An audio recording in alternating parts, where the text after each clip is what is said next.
Bukit Berlawati membangkitkan, adakah pencapaian-pencapaian hasil kita itu akan menunjukkan nilai yang sama ataupun kita hanya mengalami boosting element of income pada satu waktu tertentu.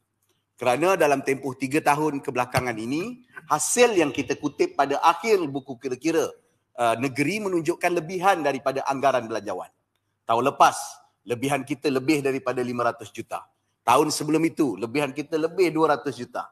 Tahun 2020, lebihan kita ada sekitar 50 hingga 100 juta ringgit Malaysia. Alhamdulillah, pada tahun 2020 dan 2021, kita sudah mula merangka pelan dan rancangan kita agar hasil negeri dapat dikutip dengan lebih banyak. Dengan lebih daripada 20 ke 30 jabatan akan menetapkan beberapa kriteria-kriteria baru dalam menentukan hasil negeri.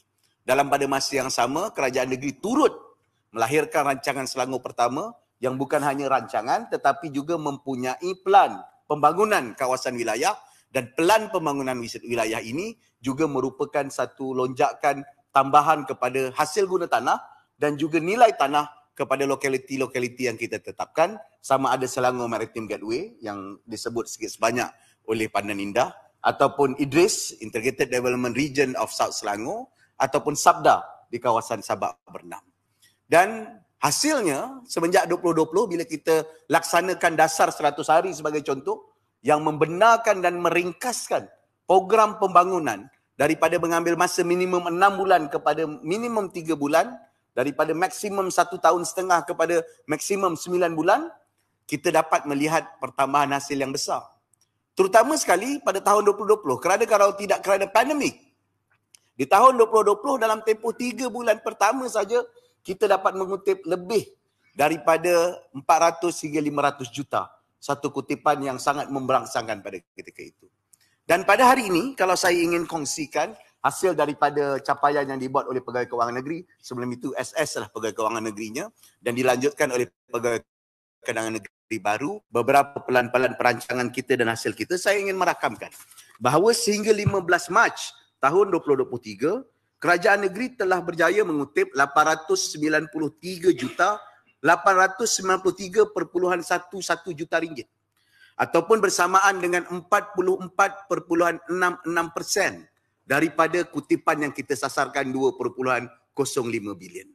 Dan hasil ini kalau kita bandingkan dengan kutipan pada tempoh masa yang sama pada tahun 2022, jumlahnya adalah lebih 265.11 juta. Maknanya dalam tempoh 3 bulan pertama saja, hasil kita kalau kita bandingkan dengan pencapaian tahun lepas, kita dapat lebih 265.11 juta. Iaitu pada 15 yang Mac tahun lepas, kita hanya kutip 628 juta. Manakala berkenaan dengan reserve pula, saya mengambil alih pentadbiran ini dengan reserve lebih kurang 2.1 bilion. Pada akhir tahun lepas, tahun 2022, dengan reserve dan sebagainya yang kita gunakan, reserve kita sekitar 3.0 atau 3.1 bilion. Dan hari ini, dengan hari ini, sampai 15 Mac tahun 2023, reserve kita telah mencecah 3.703 bilion. Paling tinggi semenjak daripada tahun 2015.